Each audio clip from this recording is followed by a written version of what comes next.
Today we will be talking about one of my favorite components, the LED. LED is short for light emitting diode. Now that's a lot of fancy words, but basically it's a light bulb. It has some extra features that we will learn about later on. However, the way we use it in some of these courses is just as a light bulb. It's important to know that these work with around 2.5 volts and 20 milliamps. Now, you don't need to remember that, just know that typically you don't use them by themselves. You need to use a resistor with it, which we will talk about in the next lesson. However, if you would connect an LED to a 9-volt battery, it would burn out and probably get hot. But with some smaller batteries, you can't make them work. It's just not recommended. But in order to test it out, that's not a problem at all. If you take a look at an LED, you will see it has a short leg and a long leg, slightly longer. The legs are called leads, the anode and the cathode. We'll learn about those later. Anode is the positive and cathode is the negative. That means it matters a lot how we connect an LED into a circuit. We always have to connect the long leg to the positive side of the battery in order to make it work.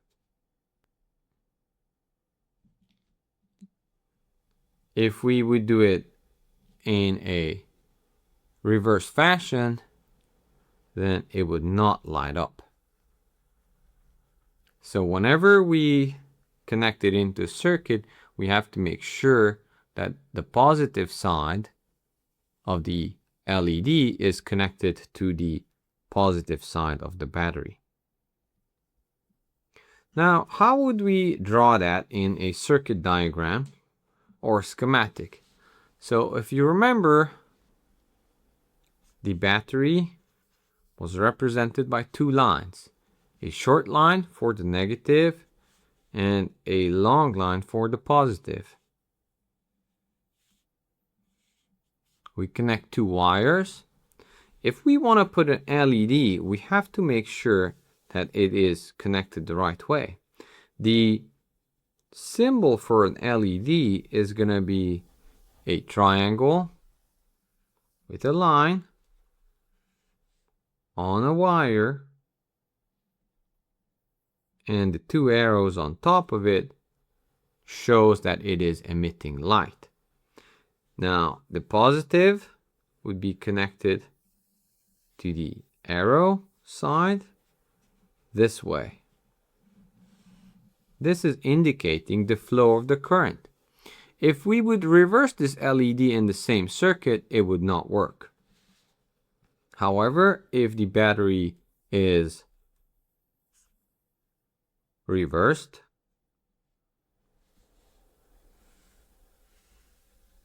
we also have to reverse the LED. Here's a triangle indicating the direction of the current with a line connected back to the negative terminal of the battery and the light. Now, these need to be 2.5 volt batteries. If not, this LED would burn out. LEDs are very efficient and use up very little current and need very little voltage.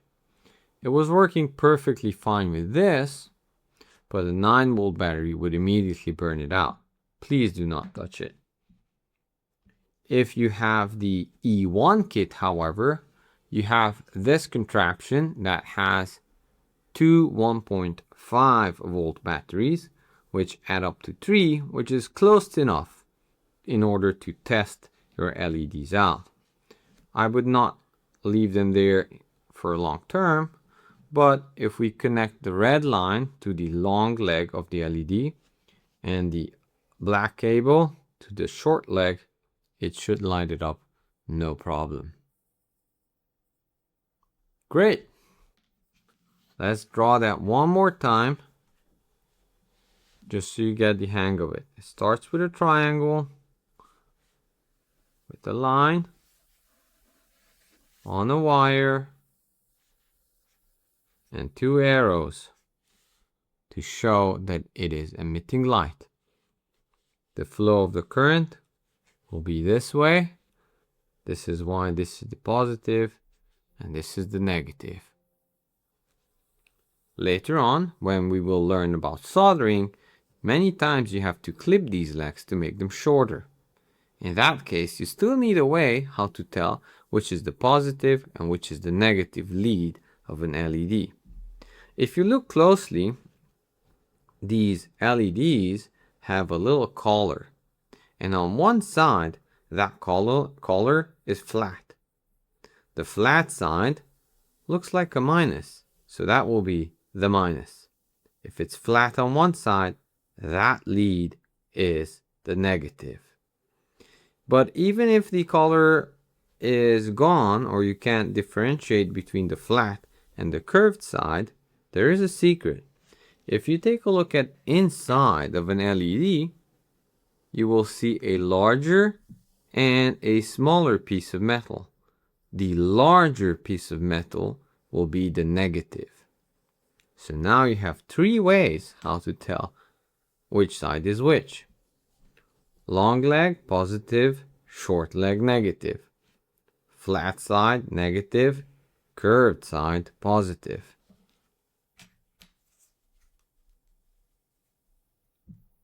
Larger piece of metal, negative. Shorter piece of metal, positive. Awesome. Now make sure to download the practice sheet in the school community. If you scroll down under the video, you will see the practice sheet printed out, and make sure to do those practices. They're a lot of fun, and they're good proof that you actually understood the lesson. See you in the next one.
If you are a member of the school community, then you will see, if you scroll down, after each lesson, you will see a PDF download practice sheet.